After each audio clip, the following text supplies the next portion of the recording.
네, 안녕하세요. 이주원입니다. 우선 오늘 이렇게 네이버라는 한국 IT의 되게 상징적인 곳에서 발표를 할 수 있게 돼서 영광으로 생각하고 있고요.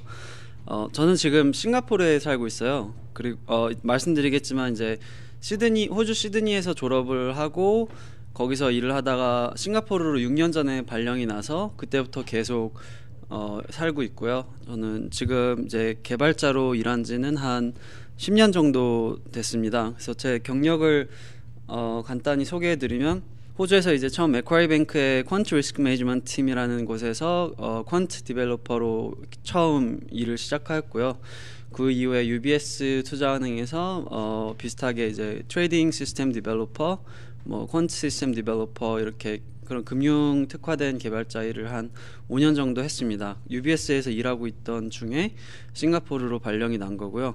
그 이후에는 이제 알파다인 에셋 매니지먼트라는 미국계 헤지펀드에서 리스크 시뮬레이션 같은 걸 만드는 일을 한 1년 정도 했고, 그 이후에는 이제 골드만삭스 자산운용에서 포트폴리오 매니지먼트 그리고 트레이딩 테크놀로지 팀에서 일을 하였고요.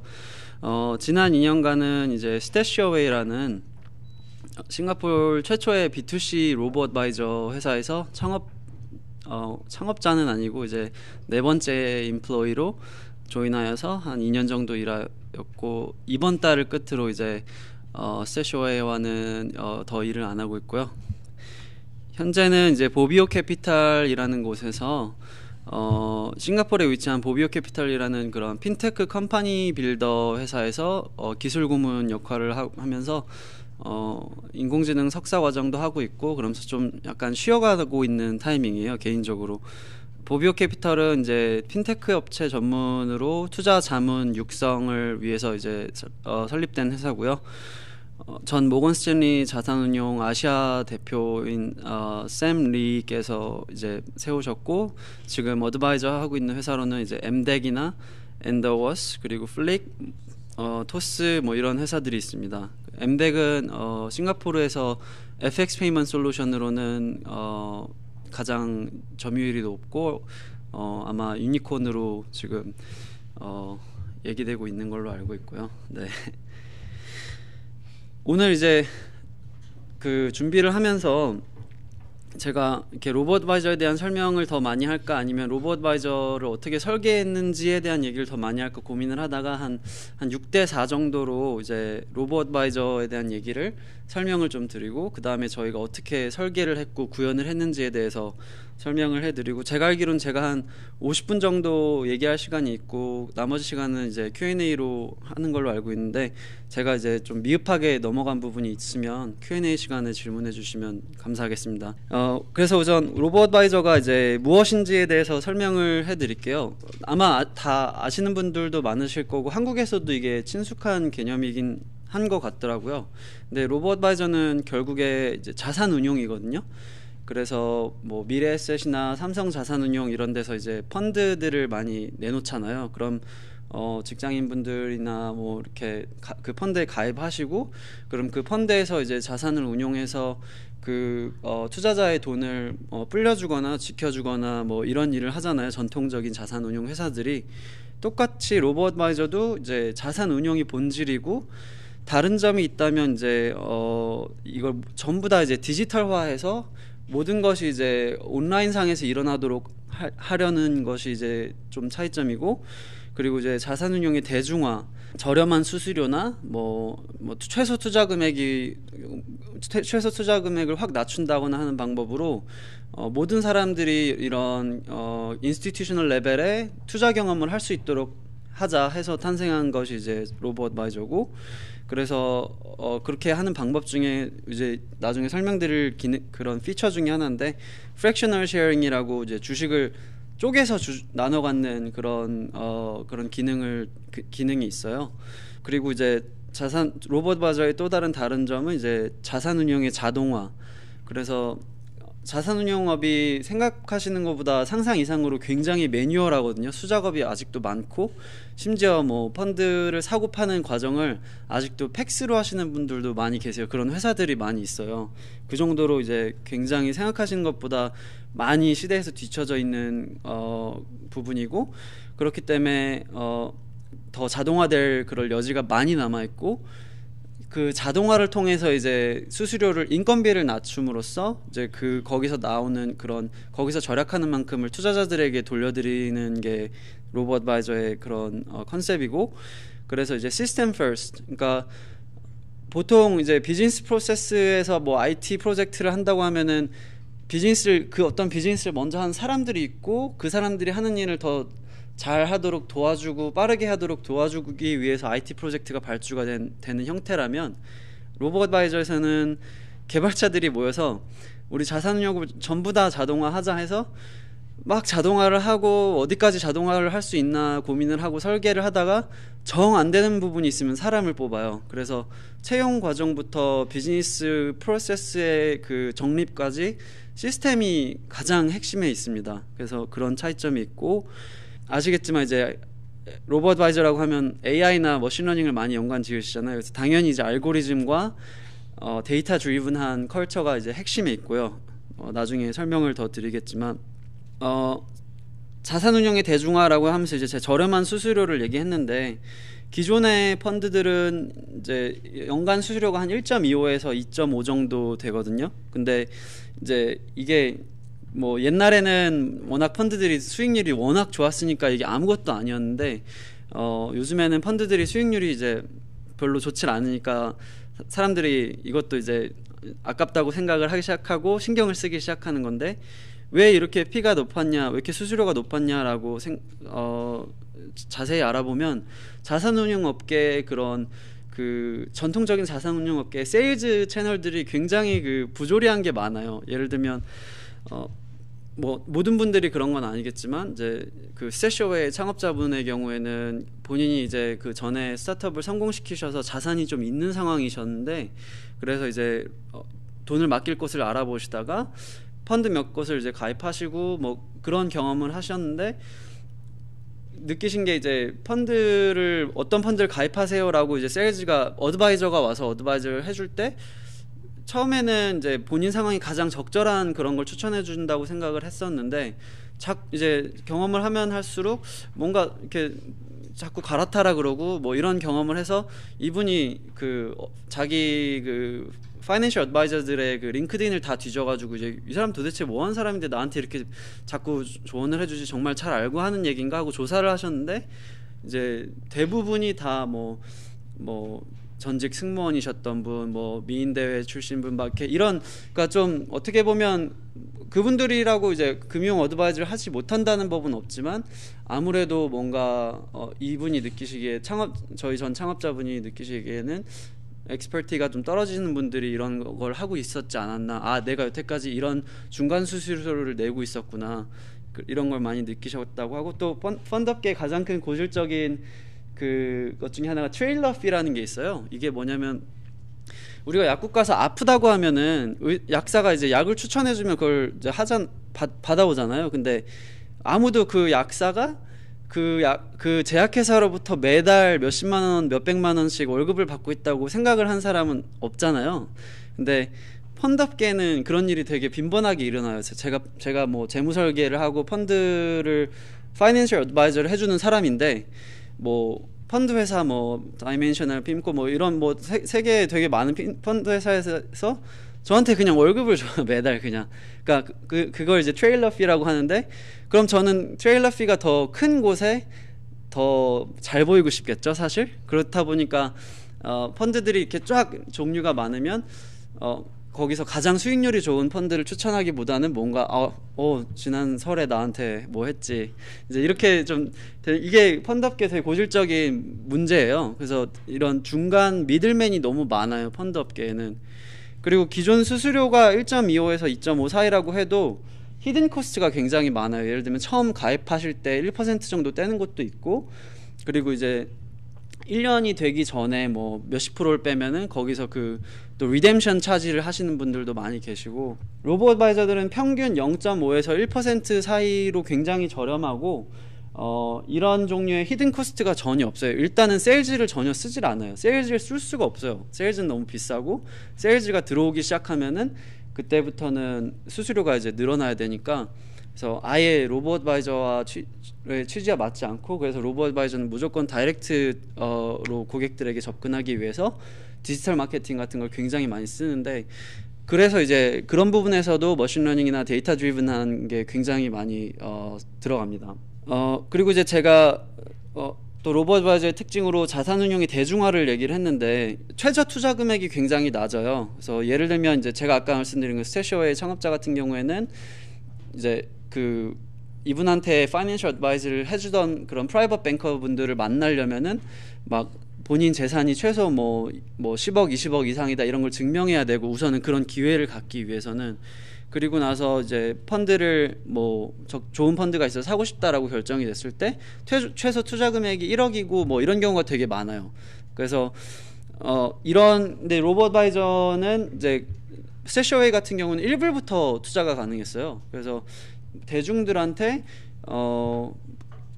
기업 수준의, 그러니까 부자들이 받는 수준의 그런 파이낸셜 어드바이즈를 주자, 그런 취지로 이제 많이 시작을 하죠, 로보 어드바이저를. 그래서 자산운용의 이제 대중화 이제를 얘기를 할 때 이제 빠질 수 없는 게 이제 이런 프랙셔널 쉐어링이라는 기능이 있는데, 스태시어웨이가 좀 많은 로보 어드바이저들이 이 기능을 이제 줘요. 근데 보시면 이제 저기 유닛이 이제 저 주식 개수를 제가 얼마나 들고 있나 보여주고 있는 화면인데, 보시면 뭐 18.2384 유닛만큼 가지고 있다고 나오잖아요.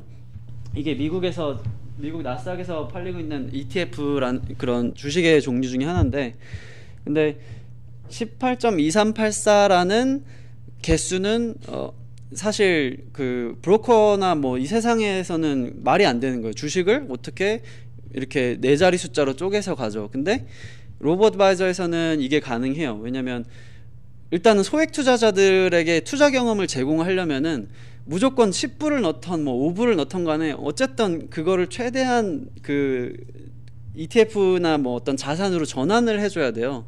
그래야 그 사람들이 이거 진짜 되네 하고 또 계속 투자를 하고 하기 때문에, 그래서 이제 소수점 네 자릿수까지 이제 그 주식을 쪼개서 살 수 있도록 하는 기능을 사고 팔고 할 수 있는 기능을 저희가 제공하고 있는데, 이런 프랙셔널 쉐어라는 것은 그 저희 스태시어웨이라는 시스템 안에 가상의 것이고, 이게 이제 브로커들이나 저희가 트레이딩을 하는 그런 브로커들이나 은행들에서는 당연히 이렇게 하면 이해를 못하죠. 뭐 저런 개수가 어딨어, 뭐 18이면 18, 19이면 19이지.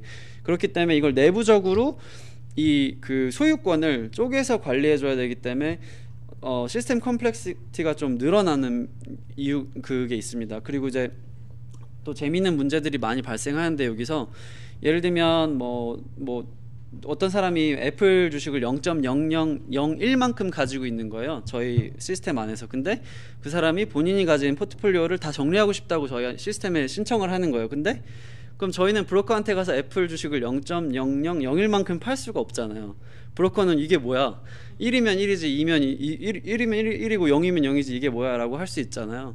그럴 때 이제 생기는 어떤 그런 문제들이 있어요. 그래서 저희가 이제 그걸 내부적으로 이제 다양한 방법으로 해결해 보려고 하다가, 이제 나중에는 어쨌든 그 리뎀션 리퀘스트, 그러니까 출금 요청이 오면 무조건 그건 만나줘야 되거든요. 안 그러면 고객이 굉장히 이제 그 고객 입장에서는 돈이 안 나오면 굉장히 불안해하기 때문에, 그래서 이제 0.0001만큼의 그 유닛을 팔아야 되는 경우에 저희가 그냥 라운드업을 해서 1을 팝니다. 그런데 그 1을 판 만큼 전부 다를 이 사람한테 주면 불공평한 거잖아요. 그럼 0.0001만큼을 판 거를 이분한테 드리고 나머지를 어떻게 처리하냐에 대한 문제가 남아 있어요. 그래서 이게 저희가 처음에 시스템 설계할 때 굉장히 많이 고민을 하고, 어떤 게 가장 페어할까 막 이런 고민을 많이 했는데, 나중엔 이게 이제 저희의 그 코딩 인터뷰로 좀 진화를 해가지고 근데 이제 좀 힌트를 드리면, 그 0.999 나머지만큼을 기존 시스템에 애플 주식을 가지고 있는 사람들한테 나눠주는 수밖에 없어요. 그래서 그걸 이제 force sell이라는 개념인데, 이제 자기는 그 0.01만큼을 팔겠다고 한 적이 없었어도 저희 시스템에 들어오면서 프랙셔널 쉐어라는 기능을 누리는 대가로 이런 force sell을 이제 받아들일 수 있다는 그런 조항에 이제 어그리를 하게 됩니다. 그런데 이제 당연히 이제 force sell을 넣을 때 이제 자기가 팔자 주문을 넣은 적도 없는데 폴세를 당하면 사람들이 사실 억울할 수 있잖아요. 그래서 시스템 안에서 이제 이 사람이 언제 애플을 샀더라? 근데 누가 가장 지금 이 폴세를 받았을 때 그 트레이딩 P&L이 플러스일까? 그럼 이제 그 사람 입장에서는 어느 정도의 손익 구현이 된 거잖아요. 이익이. 그래서 불만을 좀 최소화할 수 있고, 이런 식으로 저희가 알고리즘을 통해서 해결을 한 부분이 많아요. 이렇게. 그래서 나중에 이제 코딩 인터뷰로 많이 쓰이고 하는데, 바이도 마찬가지로 그날 알고리즘이 리밸런싱을 통해서 뭐 1.333만큼 뭐 테슬라 주식을 사라라고 했을 때 브로커한테 가서 1.333을 살 수는 없거든요. 그러니까 그런 경우에 대한 핸들링도 이제 많이 필요하고, 그리고 이제 자산운용의 대중화를 하면서 저희가 이제 이런 시스템을 개발할 수 있었던 이유들 중에 하나로 꼽는 게, 오픈소스 라이브러리들이 너무 잘 나와 있어서 저희가 할 수 있었던 것 같아요. 그래서 예를 들면 이제 지금 이제 보고 계시는 화면이 그 어떤 사람의 포트폴리오인데, 이제 이게 주식 심볼들이에요. 근데 저 이제 주황색 그래프가 이제 타겟, 저 포트폴리오가 저 주식을 몇 % 가지고 있어야 되는지 그런 시스템이 결정한 아이디어란 타겟이고, 저 파란색이 실제 보유량이에요. 실제 보유한 퍼센테이지. 근데 실제 보유한 퍼센테이지는 매일매일 마켓이 변함에 따라서 바뀔 거 아니에요. 근데 이런 상황에 지금 약간씩 어긋나 있잖아요, 지금. 근데 뭐 크게 어긋나 있는 건 아닌데, 예를 들어 AGG 같은 경우에는 좀 많이 어긋나 있는데, 이런 상황에 고객이 1,000불을 더 입금을 한다 라고 했을 때, 이 1,000불을 어떻게 나눠서 이 사자 주문을 넣어야 그 주문들이 다 세틀이 됐을 때 이 타겟과 가장 근접할까, 이런 기능을 이제 자산 운용을 하는 곳에선 소프트웨어를 통해서 다 이걸 해결을 해요. 제가 있었던 골드만삭스나 뭐 그 전에 있었던 헤지펀드도 이런 걸 소프트웨어를 통해서 해결하는데, 자체에 이런 패키지가 있었어요. 이런 걸 해결해주는. 근데 이게 그 어떤 한국 분들 이제 수학을 잘 하시니까 제가 이걸 보여드리면 이거를 막 방정식으로 막 풀려고 하시는데, 저는 아직까지 이걸 방정식으로 푸는 방법을 모르고, 이거 옵티마이제이션 문제거든요. 그래서 뭐 simulate annuling이나 뭐 gradient descent 이런 옵티마이제이션 테크닉으로 풀어야 되는 건데, 그런 것들이 예전에는 오픈소스로 그렇게 나와 있는 게 많지는 않았던 것 같아요. 제가 막 업계에 한참 일을 시작했을 때. 그래서 되게 허들처럼 느껴졌어요. 이런 자잘한 것부터가 저런 문제를 어떻게 해결해야 되지?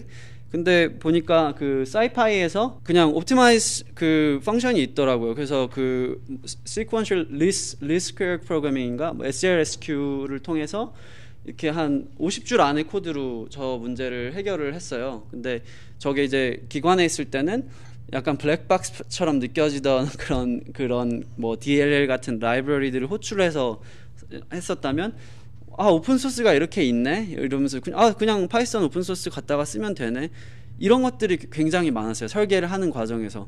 그래서 저희가 이런 걸 할 수 있었던 것 같고, 그리고 제가 아까 이제 자산운용의 자동화에 대해서 말씀을 드렸는데, 피가 작잖아요, 로봇바이저는 수수료가. 그러니까 수수료를 적게 비즈니스를 운영하려면 결국에는 인건비를 줄여야 되거든요. 근데 인건비를 줄이려면 결국엔 자동화를 많이 해야 돼요. 그래서 이제 시스템 first approach라는 얘기를 했는데, 이제 예를 들면 뭐 저희는 모든 걸 다 정말 극단적으로 자동화하기 위해서, 고객이 이제 싱가포르 같은 경우에는 로봇바이저의 경우에는 고객이 이제 그 어카운트를 열고 싶을 때 사무실에 올 필요가 전혀 없어요. 그래서 한국에서는 그걸 비대면 일임이라고 하는 것 같은데, 한국은 그게 안 된다고 제가 알고 있는데 싱가포르의 경우에는 그게 되거든요. 그래서 그 고객이 어카운트를 열고 자기의 어떤 재무 상황을 입력하고 저희한테 파이낸셜 어드바이저를 시스템에서 어드바이저를 받고 포트폴리오를 여는 과정에서 99%의 경우 고객이 저희와 소통할 일이 거의 없어요. 그리고 이제 뭐 고객이 어떤 경우에 뭐 여권을 올리는 걸 까먹는다던가 뭐 이런 경우들이 있는데, 그런 경우에도 심지어 그냥 왓츠앱을 통해서 그거 좀 다시 보내주세요 이렇게 하면 그냥 그걸 보내줍니다. 그러면 그냥 그대로 올리면 되고, 시스템 상에서 심지어 그 과정도 지금 이제 페이스북에서 얼마 전에 왓츠앱 API, 챗봇 API가 나와서 자동화하려고 지금 이렇게 연구 중인 부분이고요. 그리고 이제 데이터 드리븐 하다는 것을 이제 말씀을 꼭 드려야 되는데, 막 무조건 다 이제 뭐 인공지능이 가운데 앉아서 다 해결하고 막 이런 건 아니에요. 근데 이제 데이터가 굉장히 중심인 건 맞죠. 왜냐면 자동화를 하려면 뭔가 규칙적으로 뭔가 움직여야 된다는 거고, 그럼 그 규칙을 뽑아내려면 그 데이터 안에서 그 규칙을 찾는 게 가장 쉬운 방법이거든요, 요즘 같은 경우에는. 그래서 이런 규칙을 세우고 할 때 이제 두 가지 어프로치가 있다고 저는 보는데, 하나는 아이디어 퍼스트, 그리고 두 번째는 데이터 퍼스트 방법이 있는 것 같아요.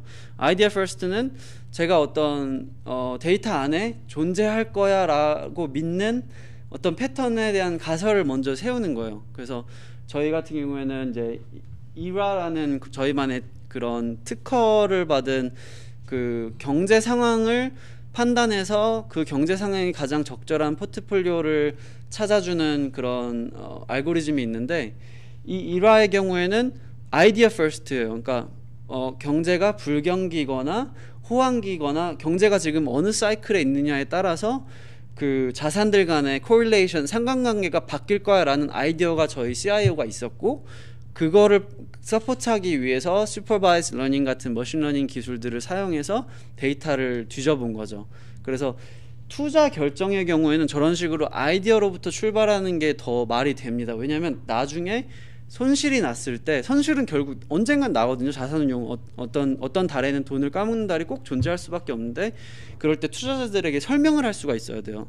그래서 우린 이런 아이디어로 투자를 이렇게 했는데, 뭐 금을 더 사고 뭐 애플을 팔고 했는데 그게 아니었다, 이렇게 설명을 할 수가 있어야 되는데, 투자 결정을 데이터 드리븐, 그냥 데이터 퍼스트로 데이터에서 그런 패턴이 나와서 했어 라고 하면은 일반 투자자들의 경우에는 신뢰를 많이 잃어요. 그래서 투자 결정의 경우에는 아이디어 퍼스트가 더 적절한데, 프라우드 디텍션이나 뭐 안티머니 라운더링 같은 뭐 누가 이제 그 시스템 안에서 수상한 막 트랜잭션을 일으킨다, 뭐 어떤 사람이 자기 뭐 연봉이 뭐 5천만 원이고 뭐 자식이 넷이고 뭐 막 이렇게 했는데 갑자기 20억을 넣었어요.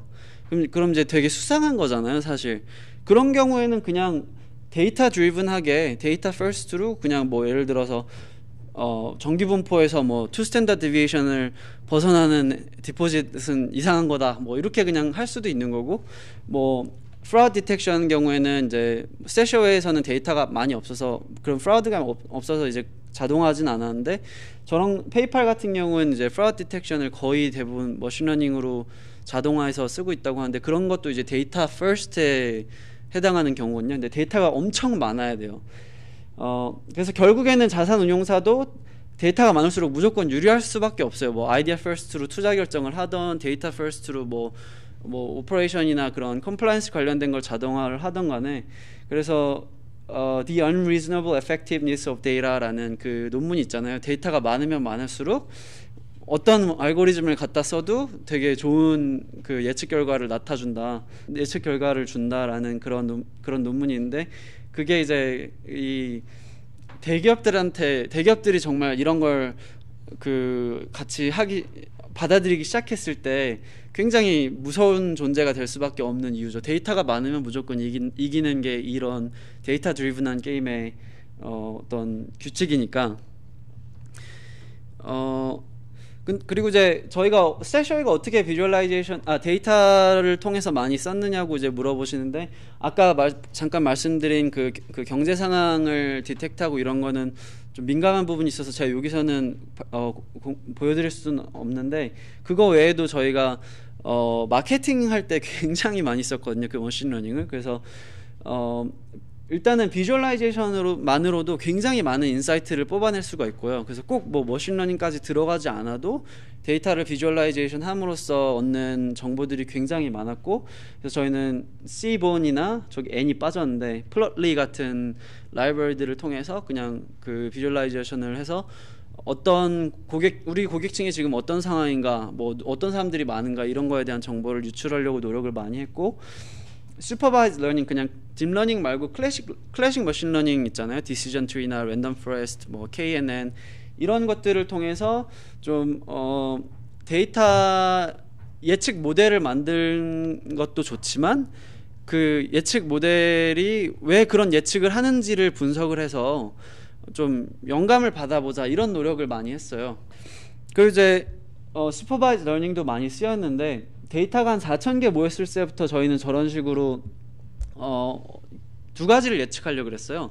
그러니까 사인업은 되게 많이들 하세요. 사인업은 다 이메일 어드레스만 있으면 사인업은 다 하시는데, 사인업을 한다고 커스터머가 되는 건 아니거든요. 그러니까 돈을 넣으셔야 커스터머인데, 일부라도 넣으셔야 커스터머인데, 그래서 저희가 두 가지를 예측하고 싶었는데, 하나는 방금 사인업한 이 사람이 돈을 넣을까 안 넣을까, 그리고 두 번째는 방금 사인업한 이 사람이 프라임 커스터머가 될까, 그러니까 평균 이상의 돈을 입금하는 사람이 될까, 이 두 가지를 예측하려고 굉장히 노력을 많이 했는데, 지금 이제 데이터가 이거는 작년 한 8, 9월 상태고, 지금은 사인업이 한 6만 명 돼가지고 상상하실 수 있으시겠지만, 이게 크로스 밸리데이션 스코어인데 가장 보수적으로 그 정확도를 잰 건데, 이미 4,000일 때 한 61, 2% 정도의 정확도로 지금 방금 가입한 사람이 돈을 넣을까 안 넣을까를 예측할 수 있었는데, 지금은 이 프레딕션이 한 10% 이상 올라갔어요. 그래서 누가 사인업을 하면 이 사람한테 뭐 예를 들면 바우처를 줘야겠다 안 줘야겠다, 이런 걸 시스템이 이제 판단할 수가 있습니다. 그래서 뭐 여기서 보시면 첫 번째는 에이다 부스팅으로 했고, 두 번째는 디시전 트리, 세 번째는 뉴럴넷으로 했는데, 지금은 이제 그냥 엔셈블 러닝 에이다 부스트로 거의 그냥 하고 있고요. 그 이제 디시전 트리는 저희가 왜 좋아했냐면, 이런 식으로 이제 그 디시전 트리를 시각화할 수가 있어요. 그래서 JPG로 그림 파일로 뽑아내서 시스템이 도대체 왜 이런 판단을 했는지, 이걸 되게 저희 중요하게 생각했어요. 너 왜 이 사람이 돈을 넣을 거라고 생각해? 근데 이제 뭐 딥러닝이나 뭐 다른 그런 이제 약간의 어떻게 보면 블랙박스 알고리즘이라고 할 수 있는 머신러닝 알고리즘들은 그런 익스플레이너빌리티가 좀 떨어진다고 할 수 있잖아요. 제가 잘 모르고 한 소리일 수도 있어요. 근데 디시전 트리는 이제 이런 식으로 너무 간단하게 자기의 판단 기준을 얘기를 해주니까, 그래서 여기 보시면 뭐 소스가 인컴 소스가 렌탈일 경우에 돈을 넣을 확률이 높다, 뭐 이런 걸 저희가 유추할 수 있어요. 이렇게 쭉 읽으면서 monthly net income이, 이게 지금 그 미니맥스 스케일이 돼서 그 스탠다드 디비에이션인데, 그래서 이런 걸 그냥 쭉 타고 보면서 꼭 개발자들만이 아니라 그 창업자들도 같이 앉아서 토론을 많이 하는 과정을 겪었고요. 그리고 이제 나중에는 feature importance analysis가 그 랜덤 디시전 트리를 가지고 그 엔셈블 러닝을 하면은 파이썬에서는 그냥 저절로 그 feature importance, 그러니까 어떤 그 엑셀 스프레스로 치면 어떤 콜럼이 이 정확도를 높이는데 가장 결정적인 역할을 했는지를 이제 나타내 주는데, 보시면 볼 인덱스, 이게 이제 리스크에 대한 성향이에요. 그래서 그 고객이 이제 가입을 할 때 자기가 얼마나 위험성을 즐기는지 뭐 이런 걸 표시할 수 있는데, 그게 높으면 높을수록 돈을 넣을 확률이 높다는 게 나왔고, 그 다음에 이제 두 번째는 annual income, 이 사람의 연 수익이 얼마인지가 되게 중요한 피처더라. 그리고 세 번째는 바우처를 받았는가 안 받았는가, 그리고 뭐 이런 건데, 되게 보시면 그냥 고개가 끄덕여지잖아요. 그냥 저런 게 마저 중요하겠네. 근데 이런 걸 데이터 분석을 통해서 한 번 더 확인하면서 더 확신을 가지고 뭔가 비즈니스 계획을 세울 수 있는 점이 좀 큰 장점인 것 같고요. 스태쇼웨이에 대한 소개를 좀 드리면, 회사는 2016년 10월에 설립이 됐고요. 그래서 골드만삭스 출신 개발자 3명과 노무라 자산운용에 계시던 CIO, 그리고 로켓 인터넷 출신의 CEO랑 CTO들이 모여서 만들었고, 2017년 6월 18일 날 이제 정부 허가를 받았어요. 그래서 펀드를 그날부터 시작을 했고, 올해 3월에 이제 시리즈 A 60억 정도를 투자 유치를 했고, 1년 이제 펀드는, 싱가포르는 펀드가 1년이 안 되면 수익률 발표를 못 해요. 그 고객을 현혹시킬 수 있다 그래서. 근데 이제 지난 6월 18일이 1년이었으니까 수익률 발표를 했는데 이제 6.56% 피를 다 제하고, 그래서 굉장히 판타스틱한 건 아닌데 그냥 평균 살짝 이상 정도는 한 수준인 것 같아요.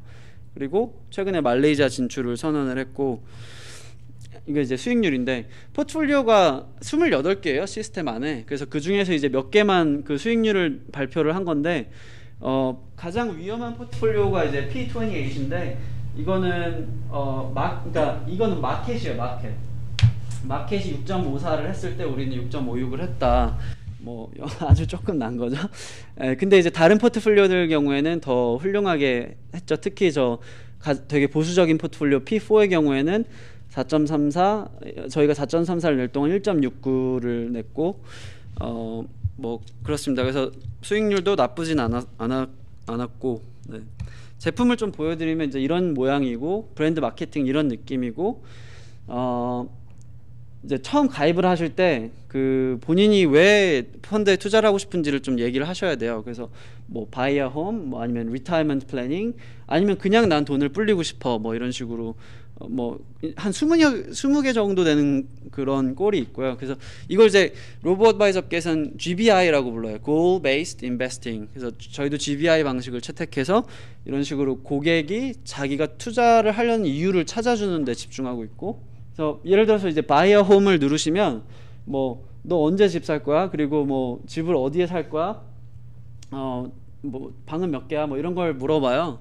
그래서 이제 그냥 어떻게 보면 되게 단순한 리니어 리그레션을 통해서 그냥 평균을 유출을 해가지고, 그럼 너가 뭐 45만 9천 불이 필요해, 이렇게 해서 이제 그거에 맞는 저 목표 투자액과 그리고 본인의 현재 재무 상황을 종합해서 포트폴리오를 만들어주는 건데, 이제 엔지니어로서 저는 이거를 좀 이 부분을 구현하면서 좀 불편한 마음이 있었는데, 이게 보시면 벌써 감이 있으신 분들은 아시겠지만 저것만으로 집값을 유치한다는 게 말이 안 되잖아요. 사실은 뭐 학군도 필요하고 뭐 너무나 많은 그 파라미터들이 있을 텐데, 집값 예측을 제대로 하자면, 그러니까 쉽게 말해 집값 예측만 잘해도 그 자체로 비즈니스 모델이잖아요. 그 자체로도 스타트업을 할 수 있고. 근데 저희는 그런 예측을 20개를 정도를 잘해야 되는 거예요. 뭐 리타이먼트를 하려면 리타이먼트 플래닝도 잘해줘야 되고.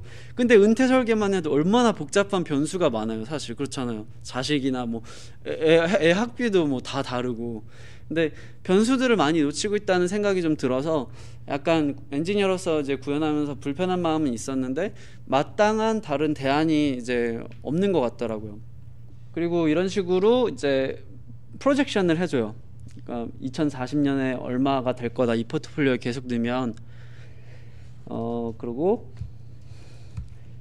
이제 이건 모바일 화면인데, 모바일 화면에서는 이렇게 좀 CIO 뉴스레터, 그러니까 막 뭐 돈을 잃었으면 왜 이런지, 뭐 우리 마켓이 지금 왜 이런지 이런 설명을 좀 해주려고 노력을 하고 있고, 여기 보시면 이제 본인이 소유하고 있는 각각의 주식이 얼마를 잃고 있고 얼마를 벌고 있고, 이런 거를 주식별로 다 나타내서 보여주고, 저기 보시면 저게 그 이제 제 포트폴리오 자산 가치의 변화인데, 초록색 라인은 제가 넣은 현금의 라인이고요.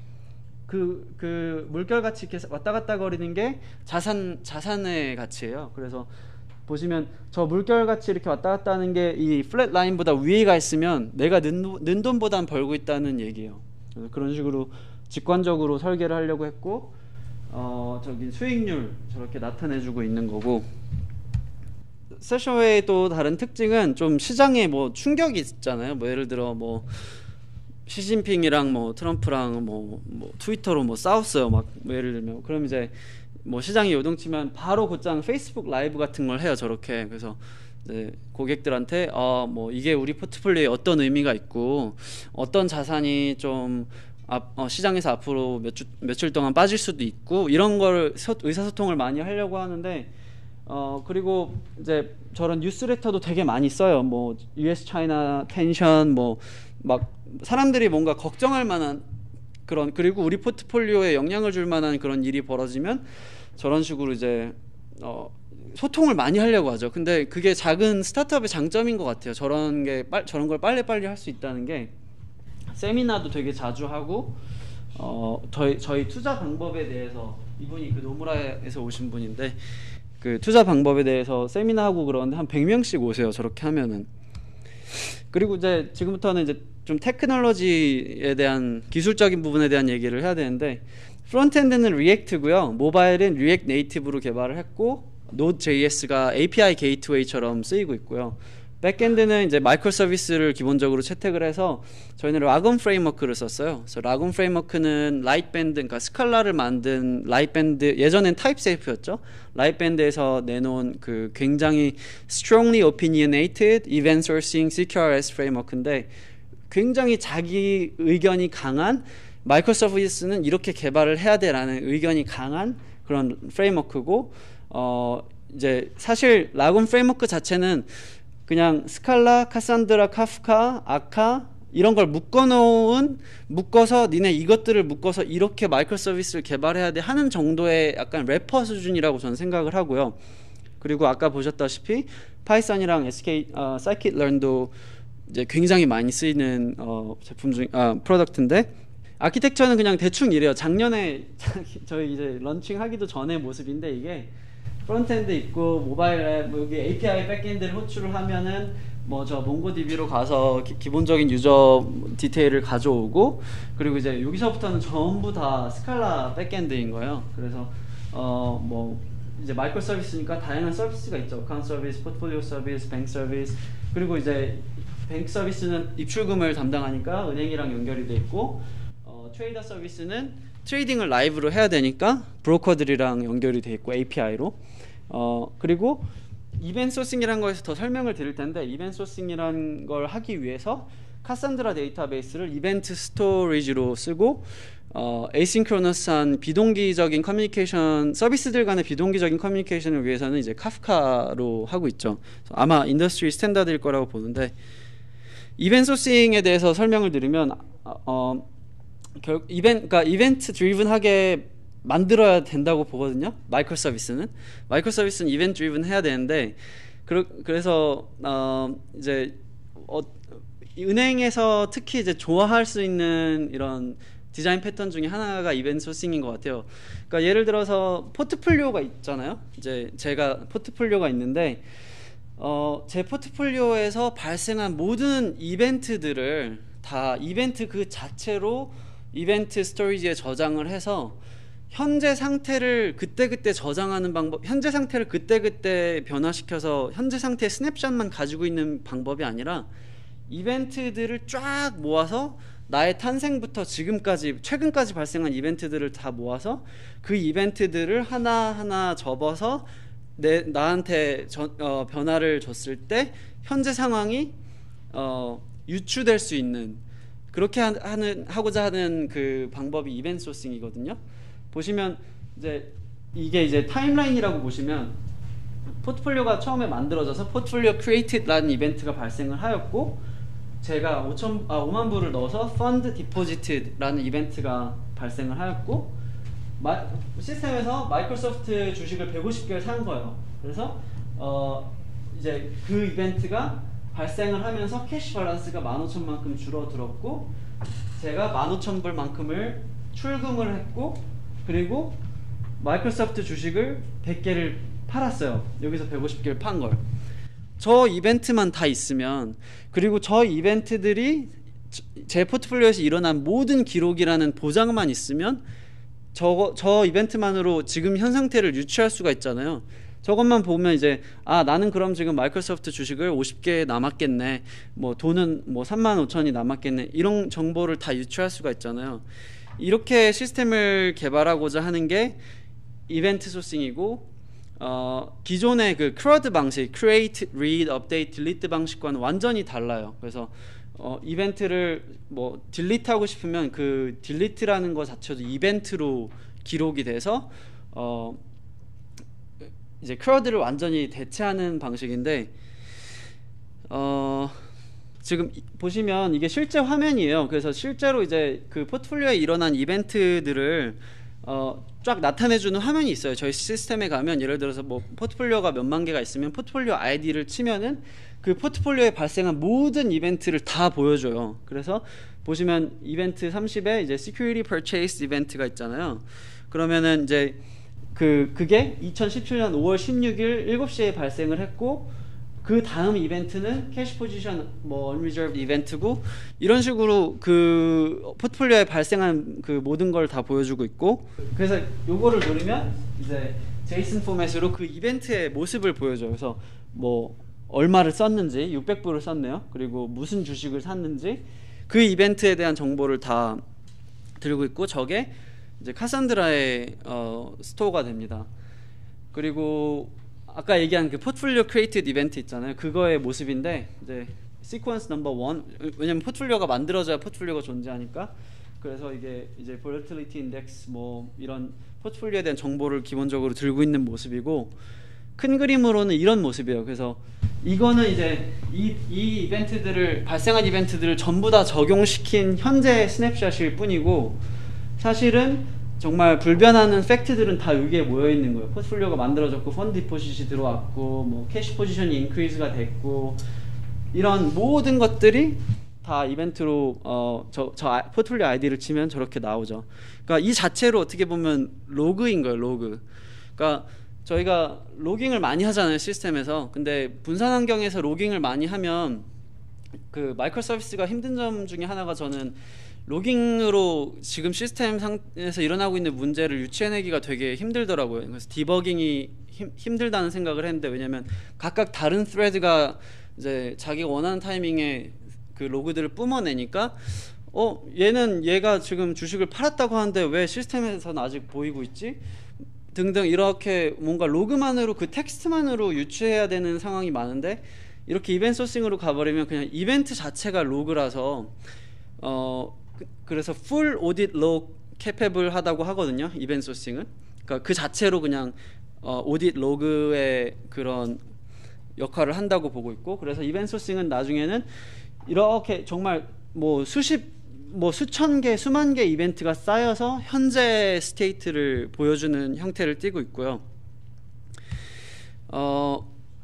이벤트를 어떻게 발생시키냐고 이제 궁금해하실 수도 있는데, 이벤트를 발생시키는 건 기본적으로 커맨드예요. 그래서 포트폴리오라는 그런 어그리게이트 루트, 그러니까 포트폴리오라는 엔티티가 있다고 상상을 하시면 거기에 커맨드가 들어와야 돼요. 그래서 예를 들어서 포트폴리오를 열어라라는 커맨드가 들어오면은 그 커맨드를 먼저 포트폴리오 엔티티가 검증을 하는 과정을 거쳐요. 이거 포트폴리오 열어도 돼? 열어도 된다고 판단이 되면은 이벤트를 얘가 뿜는 거예요. 그러니까 발생시키는 거예요. 포트폴리오 created event. 그리고 그 이벤트를 통해서 상태가 변환이 되는 그게 이제 플로우고요. 그래서 커맨드를 통해서만 변화가 일어난다. 커맨드는 어떤 의사를 가지고 들어온다 뿐이지 그 상태를 직접적으로 변환시키는 건 이벤트입니다. 그래서 장점, 이벤트 소싱을 왜 하냐고 하시는데, 왜 이제 하냐고 많은 분들이 물어보셨는데, 처음에 되게 장점이 너무너무 많아요. 그러니까 뭐 그 중에 몇 가지만 말씀드리면, 이제 뭐 reliability, 이제 이벤트만 있으면 언제든지 시스템 상태를 복원할 수 있다는 그런 reliability가 있고, 비즈니스 인텔리전스, 두 번째는 이제 비즈니스 인텔리전스, 제가 되게 크게 보는 것 중에 하나인데, 이벤트를 무조건 쌓아 놓으면 그게 다 데이터가 되거든요. 그래서 예를 들어서 나중에 이제 어떤 이벤트들 중에 특정 이벤트들을 모아서 어떤 비즈니스 인텔리전스를 저희가 유추해 볼 수도 있는 거예요. 예를 들면 포트폴리오 크리에이티드 이벤트가 주로 몇 시에 일어났는지 우리 한번 보자. 그러면 이제 데이터베이스에 가서 포트폴리오 크리에이티드 이벤트를 쫙 끌어와서 그냥 그 발생 시간을 보면, 사람들이 주로 이 시간에 포트폴리오를 여네, 예를 들면 그런 식으로 이제 그 시스템을 설계할 당시에는 상상 못했던 인텔리전스, 나중에 시스템을 운영하면서만 시도해 볼 수 있는 인텔리전스들이 이벤트의 조합으로 많이 탄생할 수가 있어요. 그래서 무조건 데이터는 많이 모아놓고 보는 게 좋잖아요. 그리고 아까 얘기한 full audit log, 그러니까 로깅을 따로 막 일일이 살필 필요가 없이 이벤트들만 살펴도 무슨 일이 일어나는지 거의 정확하게 알 수 있고, 근데 이게 이제 금융사한테는 너무 큰 장점인데, 금융사들은 그 IT 감사를 많이 받잖아요. 그래서 뭐 시스템에 왜 이런 일이 일어났어? 너 왜 이 고객 계좌에서 뭐 500불을 왜 뺐어? 이런 것들을 막 설명을 할 때 이벤트 소싱은 너무 편해요. 그냥 그 고객 어카운트 아이디가 뭐야? 딱 열면은 그날 이래서 돈을 뺐네.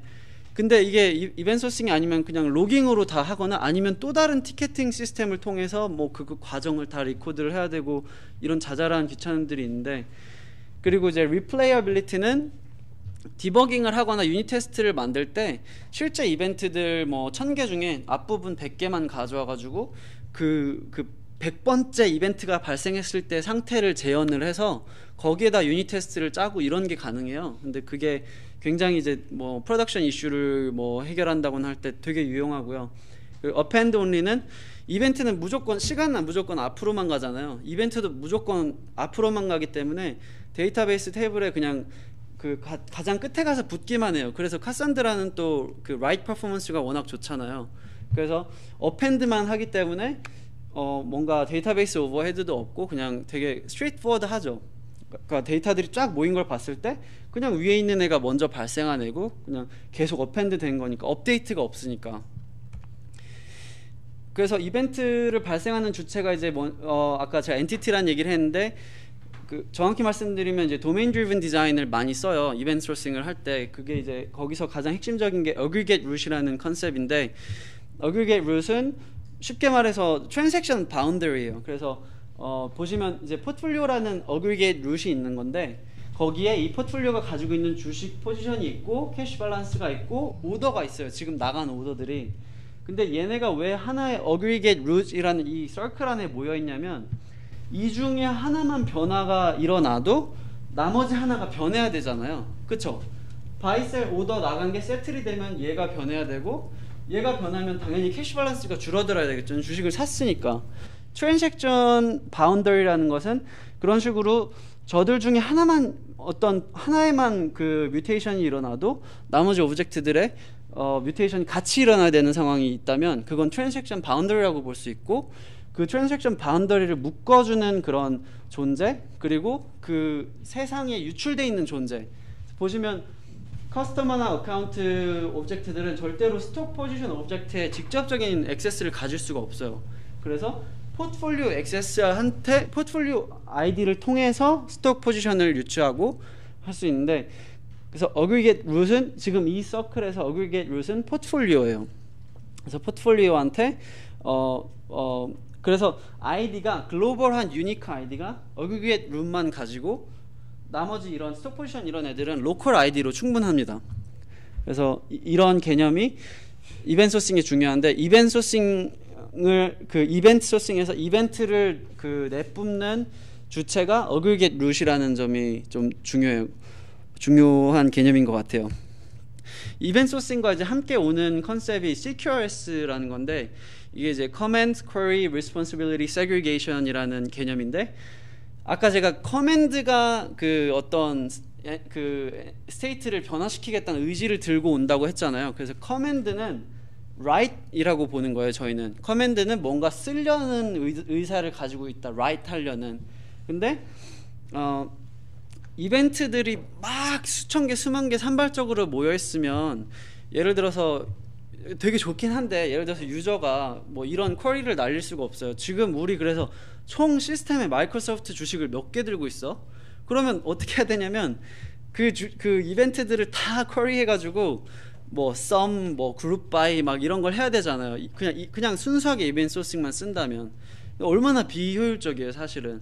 그래서 이제 이벤트 소싱과 늘 거의 이제 파트너처럼 같이 쓰이는 패턴이 CQRS라는 건데, CQRS는 보시면 이제 여기 커맨드가 들어와서 오브젝트를 변화를 시키고, 이 오브젝트에 변화된 내용이 데이터 스토어에 들어가잖아요. 그럼 이제 이벤트가 데이터베이스 카산드라에 적히면은 read side에 있는 프로세서가 뭐 라곰의 경우에는 매 5초마다 이벤트 스토리지에 가서 새로운 이벤트가 발생한 게 있어? 내가 모르는 뭔가 있어? 하고 물어봐요. 그래서 네가 모르는 게 있어. 나 방금 애플 주식을 100개만큼 더 샀어. 그러면 얘가 이제 그 자기가 들고 있던 데이터베이스 테이블을 업데이트 시키는 거예요. 예를 들면 그 테이블이 만약에 회사 전체 그 주식 개수를 트래킹하는 테이블이면 애플 마이크로소프트 100개 더 샀네 플러스 100. 그래서 이제 그 5초 10초간의 딜레이가 있을 수 있는데 그걸 이제 마이크로 서비스에서는 eventual consistency라는 이름으로 부르는데 한국말로 뭔지 모르겠어요. 근데 그래서 eventual하게 한 5초 10초 후에는 read side에서 우리가 지금 주식을 몇 개 들고 있는지 시스템 전체적으로 몇 개 들고 있는지를 되게 손쉽게 알 수가 있다는 그런 컨셉인데, 그래서 read side와 write side를 나눠서 이렇게 하고 있고 중간에 있던 어느 데몬 프로세서가 이제 여기에 새로 추가된 변화를 감지해서 read side 테이블을 업데이트 시키는 방식인데, 아까 이제 왜 좋냐면 이제 raw event로는 질의응답에 대응하기가 쉽지가 않고요. 그리고 많은 경우가 read request, 그러니까 read request가 write request보다 더 많은 경우가 많아요. 그래서 리소스를 나눠서 할당할 수 있으면은 좋죠. 그리고 아까 얘기했다시피 이제 read에 옵티마이즈된 최적화된 테이블들, 예를 들어서 우리 회사의 총 포트폴리오, 총 주식 보유수 뭐 이런 테이블을 이제 리드 사이드에 최적화된 테이블을 만들어서 그냥 API 콜이 왔을 때 그냥 이 테이블을 select all 해서 리턴해주면 되는 경우가 되게 많아요. 그러니까 기존에 이제 마이크로 서비스나 API 중심 뭐 MySQL 이런 걸로 했을 때는 API 콜이 들어오면 이 테이블 저 테이블에서 쿼리를 해서 서로 조인을 해서 뭐 그걸 보여주고 이런 경우가 많이 없다는 거죠. 그리고 이제 그 라곰을 왜 썼는지 잠깐 설명을 드리면, 이제 퍼포먼스도 있고 뭐 컨커런시, 아카라는 그 비동기 동시성 처리에 가장 강력한 그런 프레임워크가 있어서 쓴 것도 있고, 뭐 이제 뭐 distributed persistent, 카프카 뭐 이런 것들 되게 니네 이렇게 마이크로 서비스 만드는 거 힘들지? 이렇게 해서 만들면 돼. 이런 식으로 좀 되게 잘 좋은 의견을 내주는 프레임워크인 것 같고, 이건 이제 뭐 그렇게 중요한 것들은 아닌데, 그래서 또 어려운 점들이 좀 있는데 시간이 이제 어려운 점은 라곰을 아까 이런 식으로 이벤트 소싱 프레임워크를 이제 할 때 어려운 점은 제가 생각할 때 크게 세 가지예요. At least once delivery guarantee. 그러니까 카프카 쓰시는 분들은 알겠지만 이제 카프카가 요즘은 뭐 exactly once도 된다고 알고 있는데 at least once로 라곰은 저희는 설계를 했는데, 이게 뭐냐면 무조건 어떤 새로운 이벤트가 발생했을 때 내가 적어도 한 번은 너한테 알려줄 거야. 근데 한 번 이상 올 수도 있어. 이런 거거든요. 그렇기 때문에 모든 그 객체를 만들 때 똑같은 이벤트가 두 번, 세 번, 네 번 전달될 수 있는 가능성을 염두에 두고 그런 중복에 대한 방어를 해야 돼요. 그걸 이제 idempotency protection이라고 하는데, 그게 좀 이제 코드 짜다 보면 이거 왜 이렇게 반복적이야 이런 느낌이 좀 들 때가 있고요. 그리고 이제 eventual consistency가 누구나 다 맞는 건 아니에요. 어떤 사람들은 어떤 경우에는 eventual consistency가 쓰이면 안 되는 그런 도메인도 있을 거고, 그리고 또 되게 흥미로운 문제는 이제 split brain problem이라는 문제가 있는데, 그것만 제가 얘기를 하고 갈게요. split brain problem. 이게 뭐냐면 이제 예를 들어서 포트폴리오 서비스의 경우에는 노드가 3개, 4개, 5개 막 이렇게 많아요. 그래서 각각의 노드가 저런 식으로 이제 뭐 예를 들어서 노드 1은 포트폴리오 아이디 뭐 1부터 뭐 만까지, 뭐 노드 2는 포트폴리오 아이디 뭐 만부터 2만까지 이렇게 나눠서 할당을 이제 하고 있고, 그게 이제 아카의 그런 클러스터 샤딩이라는 그런 테크닉인데, 그러니까 한마디로 데이터베이스 테이블이 있으면 이제 이렇게 가로로 나눠서 노드들이 그 데이터를 나눠서 가지는 거예요. 그래서 되게 좋은 컨셉인데, 이게 어떤 문제가 있을 수 있냐면 저렇게 클러스터 안에서 얘네가 서로 이제 어떻게 살아있는지를 확인하냐면 가시핑이라는 프로토콜을 통해 서로 막 계속 수다를 떨면서 너 살아있어? 너 살아있네? 너 살아있어? 이런 과정을 통해서 이제 서로가 살아있는 걸 확인을 하는데, 네트워크 이슈가 생겨서 이제 중간이 잘릴 수가 있잖아요. 그럴 경우에 이제 얘는 자기가 살아있다고 생각하고 나머지 애들은 또 지들이 다 살아있다고 생각하고, 그래서 이미 리밸런싱이 일어나서 예를 들어서 뭐 2만부터 3만까지를 들고 있던 노드 2가 노드 1이 이제 그 2만부터 3만까지를 이제 할당을 해야 되는데 얘는 자기가 여전히 살아있다고 생각하기 때문에 API 콜이 들어오면 어떨 때는 얘한테 가고 어떨 땐 얘한테 가고, 그러니까 사람 뇌가 반으로 쪼개지는 그런 문제가 있는데, 그런 것과 비슷한 문제가 있는데, 그래서 그걸 이제 스플릿 브레인 프로블럼이라고 해요. 이게 이제 이벤트 소싱이든 뭐 마이크로 서비스 개발을 하실 때 그러니까 스테이트풀한 마이크로 서비스 개발할 때 누구나 겪는 문제일 거라고 저는 생각을 하는데, 아카에서 자체적으로 오토매틱 다우닝이라는 기술을 제공을 했는데 지금 아카 저 웹사이트에 가보면 저렇게 빨갛게 워닝으로 절대 쓰지 말라고 돼 있어요. 왜냐면 그 오토매틱 다우닝이라는 거는 결국에 이제 서로 통신이 안 되면 서로 이제 자기가 죽었다고 생각을 하고 자기를 죽이는 거예요. 근데 이제 서로 네트워크가 분산이 돼서 서로 통신이 안 되면은 얘는 자기가 죽었다고 생각하고 자기를 죽이고, 나머지 두 명도 다른 노드들도 다 자기가 죽었다고 생각하고 자기를 죽이면은 서비스가 그냥 없어지는 거잖아요. 그러니까 되게 이제 바보 같은 방식인데 그걸 이제 아카에서 불과 얼마 전에 저걸 넣었더라고요. 그래서 절대 쓰면 안 되는 거고 위험한 건데, 이제 해결 방안은 라이트밴드에서 제공하는 컨덕트 R이라는 되게 비싼 이런 말 하면 안 되지. 그런 라이센스를 통해서 이제 거기서 제공하는 프레임워크를 통해서 해결하시는 방법도 있고, 아니면 이제 저희가 쓴 방법 같은 경우에 쿼럼, 그러니까 홀수로 클러스터를 구성을 해서 이제 다수가 이기는 방식으로, 그래서 뭐 클러스터가 이제 아까처럼 이렇게 3개가 있으면은 노드가 3개가 있으면은 저렇게 갈라질 경우에는 3과 2는 서로 통신이 되니까 자기가 다수니까 그 안에서 1이 죽었다고 판단을 하고 3과 2가 모든 호출과 API를 다 받는 식으로 이제 해결을 하는 그런 걸 했는데 되게 쉬운 방법이었고 라이브러리가 다 있더라고요. 그래서 이제 1시간이 다 된 것 같은데, 라곰 소개 동영상 이제 제가 강연한 것 이렇게 2가지 저렇게 있고요. 라곰이 조금 뭔가 매테리얼이 좀 많이 없어요. 스프링이나 이런 거에 비해서.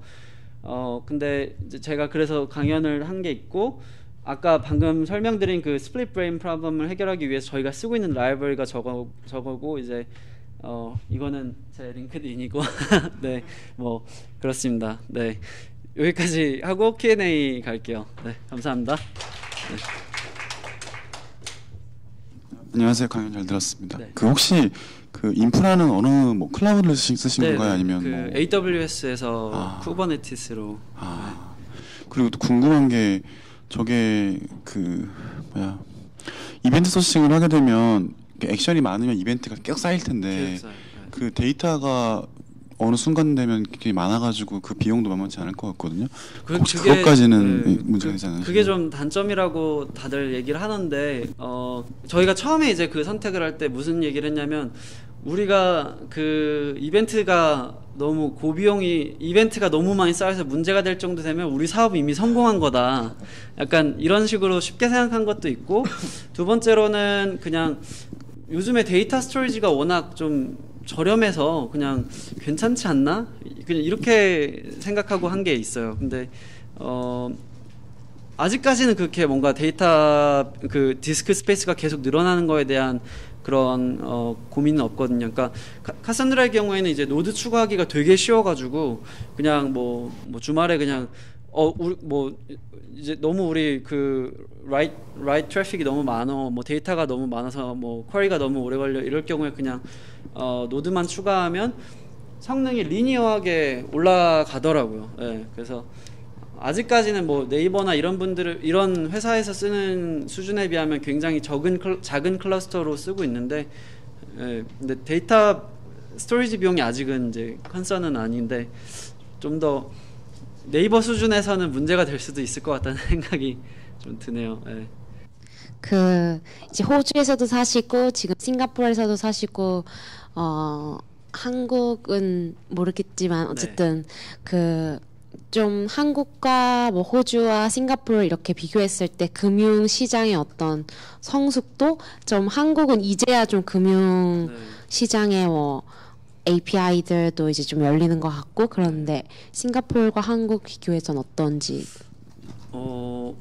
한국은 되게 실력 있는 개발자분들 많으신 것 같은데 저는 좀 놀랐던 게 호주에서도 그랬고 싱가포르도 그렇고 금융권 개발자라 그러면은 좀 좋은 인식이 있거든요. 뭐 저 사람 어려운 일 하네. 뭐 대우 잘 받겠네. 이런 생각을 하는데 싱가포르에 와서는 한국에서는 제가 이제 제 소개를 할 때 금융권 개발자라고 하니까 그렇게 쓰지 말라 그러시더라고요. SI라고 뭐 금융 SI라고 생각을 한다고. 일단 그런 인식부터가 좀 약간 다른 것 같고요. 그리고 그 한국에도 로봇바이저들 하고 싶으신 분들이 많은데 규제가 싱가포르에 비해서 많이 딱딱한 것 같아요. 일단 비대면 일임이 안 되는 것부터가 좀 큰 허들이고 싱가포르 저희 스테쇼의 경우에는 직원이 5명일 때 그 라이센스 신청을 했어요. 근데 저희가 딴 라이센스가 펀드 매니저 라이센스 중에 가장 따기 어렵다는 CMS 라이센스인데 그 싱가포르 금감원 직원분들이 저희 사무실까지 와서 저희랑 미팅을 하시고 커피도 같이 마시고 저희 개개인에 대해서 질문도 하시고 이런 식으로 굉장히 이렇게 호의적이고 도와주고 싶어하는 인상을 많이 받았다면은 그냥 여기서는 업계에 계신 분들 이제 많이 얘기 들어보면은 그냥 좀 너무 골치 아픈 일은 좀 안 하고 싶고 이렇게 너무 큰 변화는 좀 내 임기 동안은 안 하고 싶고 이런 분들이 좀 많이 있으신 것 같다고 하더라고요. 그래서 좀 아직은 좀 더 딱딱하지 않나 여기가. 혹시 싱가포르에서 미국 주식에 투자를 하는 건가요? 네, 싱가포르에서. 그러면 혹시 그 미국에서 그러니까 미국 스타트업이 하지 않는 이유는 혹시 볼커룰 때문에 하지 않는 건가요? 그런 거보다는요. 그 그러니까 이제 로봇바이저가 되게 나라별로 존재할 수밖에 없는 이유가 그 사업을 하려면 그 나라의 정부 당국의 라이센스가 필요해서 저희는 이제 그 싱가포르 달러로 수취를 하잖아요. 그거를 미국 자산으로 바꾸려면은 MAS에서 그런 라이센스를 줘야 돼요. 저희가 그런 걸 할 수 있는. 그래서 그러니까 싱가포르에 있는 사람들이 미국에 있는 로봇바이저를 통해서 자산 투자를 하면 더 싸겠죠. 근데 안 돼요. 그렇게 그 미국에 있는 로봇바이저들은 싱가포르 사람 돈을 수취를 못 해요. 일단 그러니까 그런 규제로 다 막혀 있어요. 네. 네, 알겠습니다. 네. 혹시 저기 라곤 프레임워크가 저거 쓰시면서 그쪽에서 유로 솔루션이라고 해야 되나? 네. 다 오픈 소스는 아닌 걸로 알고 있는데 네. 쓰시면서 프로덕트에서 좀 그쪽 유로 서비스를 사용하시는 게 있으신가요? 전혀. 그럼 그런 거 없이도 충분히 서비스하는데 문제 없으신 거예요? 네. 라이밴드가 사업을 잘 못하는 그 팀이라는 생각이 좀 드는 게 너무 뭐든지 다 잘 만들어 놔가지고 그냥 그 깃허브 가면 다 있어요. 얘네가 파는 게 거의. 그래서 그거는 없어요. 참 그 무슨 데이터 프라이버시 무슨 새로운 유럽에서 뭐 무슨 법이 나왔잖아요. 뭐지? GDPR인가 뭐. 근데 이벤트 소싱의 경우에 좀 GDPR에 취약하거든요. 그 고객 정보를 다 지워야 되는데 이벤트가 막 수십만 개고 여기저기 흩어져 있으면. 근데 라이밴드에서 그거를 할 수 있는 걸 내는 것 같더라고요. 근데 그거는 저도 못 만들 것 같아요. 그거는 아마 유료로 사야 되지 않을까. 근데 아직 유럽에 안 갔으니까 괜찮죠. 혹시 라곰 쪽에 APM 툴도 잘 돼 있는 게 있나요? 그러니까 분산 트레이싱하는 툴 같은 게 잘 돼 있나요? 그러니까 결국에 라곰이 기반이 아카라서 있어요. 아카가 되는 게 라곰이 되거든요. 그 이름을 제가 까먹었는데 있습니다. 네. 네, 강의 잘 들었습니다. 그 로봇바이저의 좀 일반적인 가능성과 한계에 대해서 좀 크게 생각하시는 부분을 말씀해 주실 수 있으실까요? 그거 사실 제가 준비했는데 못했는데 한계는 이거예요. 인공지능 프레임. 제가 가장 크게 생각하는 한계는 인공지능 프레임 이거 너무 심해요. 그러니까 로봇바이저 한다고 하면은 다 그거 뭐 인공지능이 해주는 거지 다 이렇게 생각을 해서 그 싱가포르에서 로봇바이저 하는 스타트업 한 친구들끼리 만나서 얘기를 하면은 우리 인공지능 안 하는데 해야 되나 봐. 막 다 이런 식이에요. 근데 그렇게 해야만 마치 투자도 들어올 것 같고 고객들도 찾을 것 같고, 근데 인공지능이 꼭 필요한 건 아니거든요. 그리고 지금 자산 운용에서 다른 사람 돈을 위탁해서 운영해주는 입장에서 아까 얘기했다시피 100% 모델에 의존해서 투자 결정을 하기가 되게 애매한 부분이 아직 많고, 그래서 이런 식으로 이제 뭐 치와와랑 초코칩 쿠키를 헷갈리는 거는 뭐 재밌잖아요, 딥러닝에서 뭐 저런 거는. 근데 이제 저기 예를 들어서 사자 주문이랑 팔자 주문을 헷갈린 거라고 생각하면 사실 좀 그렇잖아요. 예, 그래서 아직까지는 그렇게 막 완전히 의존할 수 없는데, 너무 사람들이 인공지능 이걸 연관시키니까 그 점이 좀 힘들더라고요. 예. 혹시 해보시고 뭔가 이거는 위험하다라고 결론이 나온? 제가 딥러닝을 좀 잘 몰라요, 사실은. 그래서 이제 그냥 뉴럴넷 정도는 해봤는데, 일단은 그냥 이렇게 생각이 돼요. 저희가 딥러닝을 기반으로 시장 상황 예측하시는 분들의 페이퍼를 많이 읽었는데, 일단 그분들이 이게 성과가 실제로 있다라고 주장하시면서 얘기하신 그 백테스팅, 그러니까 그 과거 시장에 기반해서 백테스팅 하신 결과를 얘기하실 때 그 백테스팅 방법이 오류가 많거나 아마추어적인 경우가 많았어요. 그래서 일단은 그러면 그 논문을 사실 그 와이페이퍼를 읽을 가치가 없는 거거든요. 일단 왜냐하면 그 성과를 판단한 기준 방법 자체에 오류가 많다고 판단이 되니까. 그런 게 좀 많았고, 일단은 솔직히 말씀드리면 딥러닝 자체로 막 엄청 R&D를 많이 해봤다고 저희는 얘기할 수는 없죠. 네. 그럼에도 불구하고 뭔가 그럼 약간 클래식한 모델들로 앙상블 모델을 만들어 가지고 하는 실험은 뭐 투자에 참고는 하신다. 네, 왜냐하면 경제 상황 지표 같은 거는 뭐 GDP나 뭐 실업률 뭐 등등 이런 다양한 그 데이터를 가지고 뭐 예를 들어 1950년대부터 뭐 무슨 년은 우리가 뭐 불경기였고 언제는 호황기였고 그때 그런 식으로 이제 그 지도 학습이 가능하잖아요. 그래서 하이브리드 모델로 CIO가 그것을 참고하는 수준으로는 얼마든지 훌륭한 역할을 한다고 생각이 됩니다. 네, 감사합니다.